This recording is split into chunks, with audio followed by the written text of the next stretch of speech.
നമ്മുടെ ഇന്നത്തെ പരിപാടി എന്ന് വെച്ച് കഴിഞ്ഞാൽ നമ്മൾ ഫുഡ് അടിക്കാൻ പോവാണ് ഷാപ്പിൽ. അങ്ങനെ ഷാപ്പിലെത്തി ഫുഡൊക്കെ ഓർഡർ ചെയ്യാൻ തുടങ്ങിയപ്പോൾ തൊട്ട് തന്നെ അപ്പം പുറത്തോട്ട് നോക്കിയിരിക്കുക. അങ്ങനെ ലാസ്റ്റ് ഓർഡർ ചെയ്ത സാധനം ചേട്ടൻ ഫസ്റ്റ് കൊണ്ടുവന്നു. അങ്ങനെ 3 കപ്പ കൊണ്ടുവച്ചു. അത് കഴിഞ്ഞ ഉടനെ കുഴയെന്ന് പറഞ്ഞ സാധനം, പേരുള്ള സാധനം കുഴയായിരുന്നു.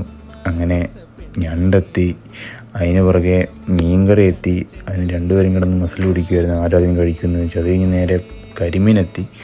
എപ്പോഴത്തെയും പോലെ തന്നെ അമ്മ അൺബോക്സിങ് തുടങ്ങി. അങ്ങനെ നല്ല അടിപൊളി പൊള്ളിച്ച് നല്ല കരിമീൻ, നല്ല ടേസ്റ്റ് ആയിരുന്നു അതിന്. അങ്ങനെ ഫുഡൊക്കെ കഴിച്ച് നേരെ പുറത്തിറങ്ങി. വ്യൂ കണ്ടപ്പോൾ തൊട്ട് അമ്മ ഈ ഫോട്ടോ എടുക്കണം എപ്പോഴത്തെയും പോലെ തന്നെ. അങ്ങനെ കുറച്ച് ഫോട്ടോസൊക്കെ എടുത്ത് നേരെ വണ്ടിയിൽ കയറി. അപ്പം ചാടിക്കറി ഡ്രൈവിംഗ് സീറ്റ് ഇരുന്നു. ഇന്ന് കഴിഞ്ഞാൽ പിന്നെ ആർക്കും വണ്ടി എടുക്കത്തില്ല. അങ്ങനെ 80, 70, 80 ഇങ്ങനെ പറപ്പിച്ച്. അങ്ങനെ ലാസ്റ്റ് കൈയും കാലുമൊക്കെ പിടിച്ച് എനിക്കും ലാസ്റ്റ് ഓടിക്കാൻ കിട്ടി.